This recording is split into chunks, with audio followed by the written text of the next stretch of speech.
ಇನ್ನು ಕೋಗಿಲು ಲೇಔಟ್ನಲ್ಲಿ 200 ಮನೆಗಳನ್ನು ತೆರವು ಮಾಡಿ 16 ದಿನಗಳಾಗಿವೆ. ನಿವಾಸಿಗಳು ಇನ್ನೂ ಟಾರ್ಪಲ್ ಟೆಂಟ್ನಲ್ಲಿದ್ದಾರೆ. ಇಷ್ಟು ದಿನ ನಿವಾಸಿಗಳ ದಾಖಲೆಗಳ ಬಗ್ಗೆ ಇದ್ದಂತಹ ಸಂಶಯದ ಬಗ್ಗೆ TV9 ಗ್ರೌಂಡ್ ರಿಪೋರ್ಟ್ನಲ್ಲಿ ಹಲವು ಮಾಹಿತಿ ಹೊರಬಿದ್ದಿದೆ.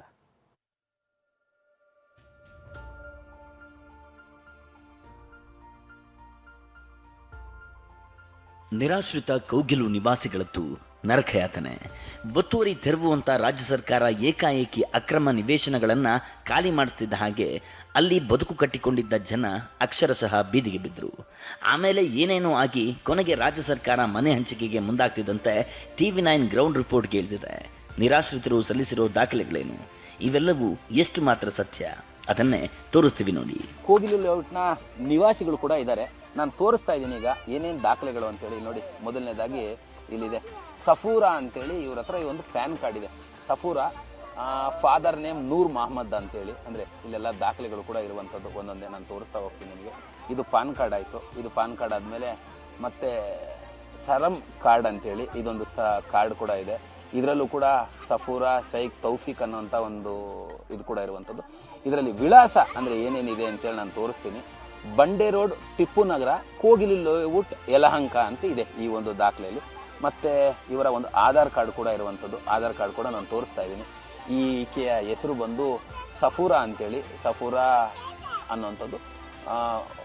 ಬಂಡ್ ರೋಡ್, ಕೋಗಿಲು ಲೇಔಟ್ ಅಂತಂದರೆ ಟಿಪ್ಪು ನಗರ, ಅಂದರೆ ಕೋಗಿಲು ಲೇಔಟ್ ಅಂದರೆ ಈಗೇನು ನಾವು ನಿಂತಿದ್ದೀವಿ ಇದು ಕೋಗಿಲು ಲೇಔಟ್. ಈ ಕೋಗಿಲು ಲೇಔಟಲ್ಲಿರುವಂತಹ ಒಂದು ಆಧಾರ್ ಕಾರ್ಡ್ ಕೂಡ ಇರುವಂಥದ್ದು. ಈ ಬಗೆಗೆ ಮಾತಾಡಲಿಕ್ಕೆ ನನ್ನ ಜೊತೆಯಲ್ಲಿ ಸಫೂರಾ ಅವರೇ ಇದ್ದಾರೆ. ಸಫೂರಾ ಅವರೇ, ತಾವು ಎಷ್ಟು ವರ್ಷದಿಂದ ಈ ಒಂದು ಕೋಗಿಲು ಲೇಔಟಲ್ಲಿ ವಾಸವಾಗಿದ್ದೀರಾ? ನಾವು 28 ವರ್ಷದಿಂದ ಇದ್ದೀವಿ ಸರ್. ನಮ್ಮ ಚಿಕ್ಕ ವಯಸ್ಸಿನಿಂದನ ನಮ್ಮ ಅಪ್ಪ ಅಮ್ಮ ಇಲ್ಲಿಗೆ ಬಂದಿದ್ದು. ನಮ್ಮದು ಆಂಧ್ರನೇ, ನಮ್ಮ ಅಪ್ಪ ಅಮ್ಮದು ಆಂಧ್ರನೇ, ಇಲ್ಲ ಅಂತ ಇದಲ್ಲ. ನಾವು ಚಿಕ್ಕ ವಯಸ್ಸಿನಿಂದ ಇಲ್ಲೇ ಇದ್ದೀವಿ. ನನ್ನ ಮದುವೆ ಇಲ್ಲೇ ಆಗಿದ್ದು, ಮಕ್ಕಳು ಇಲ್ಲೇ ಆಗೋದು. ಗೋರ್ಮೆಂಟ್ ಸ್ಕೂಲ್ಗೆ ಹೋಗ್ತಾ ಇದೆ, ಪ್ರೇಮ ಸ್ಕೂಲ್ಗೆ ಹೋಗ್ತಾ ಇದೆ ನನ್ನ ಮಕ್ಕಳು ಎಲ್ಲರೂ. ದೊಡ್ಡವರು ಆಗಿದ್ದ, ನನ್ನ ಮಗನೂ ದೊಡ್ಡವನು ಆಗಿದ್ದಾನೆ ಇಲ್ಲೇ. ಇವರೆಲ್ಲ ಎಷ್ಟು ವರ್ಷಗಳಿಂದ ಇಲ್ಲಿ ಬದುಕ್ತಿದ್ದಾರೆ? ಬನ್ನಿ ಅವರನ್ನೇ ಕೇಳೋಣ.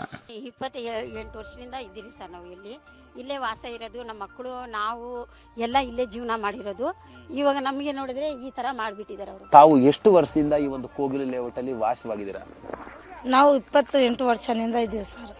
ನಮ್ಮ ಚಿಕ್ಕ ವಯಸ್ಸಿನಿಂದನ ನಮ್ಮ ಅಪ್ಪ ಅಮ್ಮ ಇಲ್ಲಿಗೆ ಬಂದಿದ್ದು. ತಾವು ಇಲ್ಲಿ ಎಷ್ಟು ವರ್ಷಗಳಿಂದ ವಾಸವಾಗಿದ್ದೀರಾ? ವರ್ಷದಿಂದ ಇದ್ದೀನಿ. ನನ್ನ ಹೆಸರು ಕೆ ಚಂದ್ರಶೇಖರ್ ಅಂತೇಳಿ 13 ವರ್ಷದಿಂದ ಇಲ್ಲೇ ಇದ್ದೀನಿ ಸರ್. ಬಳಿ ಏನೇನೆಲ್ಲ ದಾಖಲೆಗಳಿದೆ? ಸರ್, ನಾನು 1998 ಇಲ್ಲಿ ಬಂದೆ. ನಮ್ಮ ತಂದೆ ಎಕ್ಸ್ಪೈರ್ಡ್ ಆದ್ಮೇಲೆ ನಾನು ಇಲ್ಲಿಗೆ ಬಂದೆ. ಇವರಂತೆಯೇ ಇನ್ನೂ 100 ಜನ ಸದ್ಯ ನಿರಾಶ್ರಿತರು ಪ್ರತ್ಯೇಕ ಸಭೆ ನಡೆಸಿದ್ದಾರೆ. ಹೋರಾಟಗಾರರು ರಾಜ್ಯ ಸರ್ಕಾರದ ವಿರುದ್ಧ ಆಕ್ರೋಶ ಹೊರಹಾಕಿದ್ದಾರೆ. ನೀವು ಬೀದಿಗೆ ಬಿದ್ದು 16 ದಿನ ಆಗಿದೆ. ಕನಿಷ್ಠ ಆಳುವ ಪಕ್ಷಗಳಿಗೇನಾದರೂ ಮಾನ ಮರ್ಯಾದೆ ಇದ್ರೆ ನಿಮ್ಮ ಮುಖ ನೋಡಕ್ಕೂ ಬರಬಾರ್ದು, ಯಾರೇ ಆಗ್ಲಿ, ಯಾವ ಪಕ್ಷದವರೇ ಆಗ್ಲಿ. ಇದರ ನಡುವೆ ಬಿಜೆಪಿ ಮನೆ ಹಂಚಿಕೆ ಮಾಡಿದ್ದೆ ಯಾಕೆ ಅಂತ ನಾಳೆ ಕಂಟ್ರಿ ಕ್ಲಬ್ ಬಳಿ ಪ್ರತಿಭಟನೆಗೆ ನಿರ್ಧರಿಸಿದೆ. ಆದರೆ ಪೊಲೀಸರು ಇದಕ್ಕೆ ಅನುಮತಿ ಕೊಟ್ಟಿಲ್ಲ. ಪಂಚಾಯಿತಿ ವ್ಯಾಪ್ತಿಯಲ್ಲಿ ಪ್ರತಿಭಟನೆ ನಡೆಸದಂತೆ ಪೊಲೀಸರು ಬಿಜೆಪಿ ಬೆಂಗಳೂರು ಉತ್ತರ ಜಿಲ್ಲಾಧ್ಯಕ್ಷ ಹರೀಶ್ಗೆ ನೋಟಿಸ್ ನೀಡಿದ್ದಾರೆ. ಏನೋ ಒಂದು ಮಾಡಲೇಬೇಕು ರಾಜಕೀಯ. ಆದರೆ ಈ ದೃಶ್ಯಗಳನ್ನ ನೋಡಿ. ನಿಮ್ಮಂತೆ ನೆಮ್ಮದಿಯಾಗಿ ಬದುಕಬೇಕಿದ್ದ ಜನ ಹೀಗೆ ಬಟ್ಟೆಗಳನ್ನ ಕಟ್ಕೊಂಡು, ಸೀರೆಗಳನ್ನ ನೇಯ್ದುಕೊಂಡು ಬದುಕ್ತಿರೋದು ಮಾತ್ರ ಅರಗಿಸ್ಕೊಳ್ಳೋಕ್ಕಾಗಲ್ಲ ರೀ. ಅರ್ಹರಿಗೆ ತುರ್ತು ಪರಿಹಾರದ ಅಗತ್ಯವಿದೆ. ಕಿರಣ್, TV9 ಬೆಂಗಳೂರು.